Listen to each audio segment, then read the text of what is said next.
جس قوم سے اللہ ناراض ہوتے ہیں نا، بہت بڑی بات ہے، اللہ کی ناراضگی بہت بڑی بات ہے. میں اللہ معاف کرے، اللہ ایسا نہ ہو اللہ ہم سے ناراض ہو، لیکن کچھ سائنز ایسے ہیں جو میں سمجھتا ہوں کہ ہمیں اس پہ غور کرنا چاہیے. نمبر 1 سائن آپ کو پتہ ہے اللہ کی ناراضگی کا یہ کہ لوگوں کے دل سخت ہو جاتے ہیں. بالکل.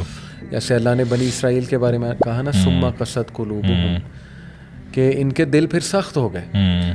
تو دل کی سختی کی جو سائن ہے نا، وہ یہ ہے کہ اثر ہی نہیں ہوتا. اتنی باتیں، اتنے پوڈ کاسٹ، اتنا کچھ ہو رہا ہے ماشاءاللہ. ہاں بہت سے لوگوں کو ہو بھی رہا ہے، لیکن یہ کہ ایز اے میجورٹی ہم دیکھیں انٹرنلائز نہیں کر رہے، اس کو پریکٹس نہیں کر رہے. کیوں اثر نہیں ہو رہا ہے؟ کہیں اللہ ہم سے ناراض تو نہیں، کہیں ہمارے دل اتنے تو نہیں سخت ہو گئے. دوسرا، آپ کو پتہ ہے سورہ الانعام کی روشنی میں کہ اللہ کہتے ہیں کہ 3 طرح سے اللہ ایک قوم کو شیک کرتا ہے عذاب، اوپر سے، نیچے سے، سونامی وغیرہ، یا یہ کہ آپس میں لڑواتا ہے.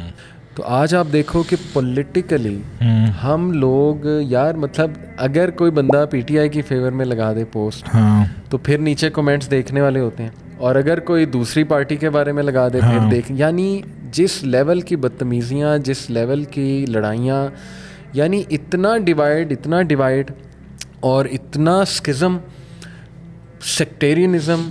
تو یہ میں سمجھتا ہوں کہ ڈس یونٹی جو نظر آ رہی ہے نا، یہ بہت بڑا الارمنگ سائن ہے. آپ کو کیا لگتا ہے، کیا یہ پرابلم ہے کہ کچھ لوگ صرف ڈبیٹس کو ہی دیکھتے ہیں اور وہ پراپر نالج نہیں سیکھ کرتے، اس کی وجہ سے انہیں کنفرمیشن بائسڈ مل جاتا ہے؟ ہوتا ہوگا.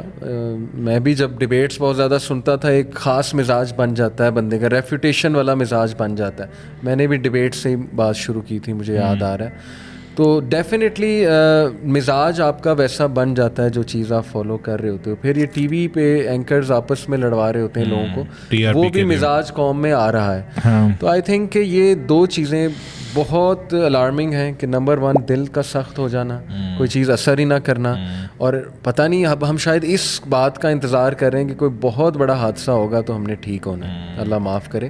بہت استغفار کی ضرورت ہے. آیا کچھ بھی نہیں ہوا، ٹھیک ہے، پوری دنیا بند ہوگی، کچھ بھی نہیں سیکھا، کچھ خاص نہیں سیکھا. تو بہت زیادہ دل نرم کرنے کی ضرورت ہے، استغفار کرنے کی ضرورت ہے. ہمیں بطور قوم سوچنے کی ضرورت ہے ہم کہاں جا رہے ہیں، کیونکہ ظاہر ہے اللہ وہی مسلط کرے گا نا ہم پہ جس طرح کے ہم ہوں گے. whosoever the لیڈر، میں کسی پولیٹیکل پارٹی کے نہ حق میں ہوں نہ ہی کوئی اتنا وہ، لیکن یہ کہ جو بھی آئے گا وہ ہمارے اعمال کا نتیجہ ہوگا، سیدھی سی بات ہے. تو دوسرا یہ کہ یہ جو سکزم نظر آ رہا ہے نا، لڑائیاں، اور مطلب لٹرلی ایک دوسرے کو مارنے پر آ جاتے ہیں لوگ.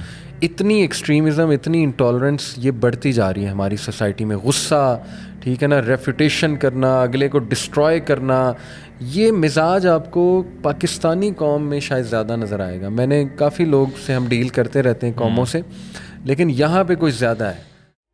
دین کی بات پھیلانا صدقہ جاریہ ہے.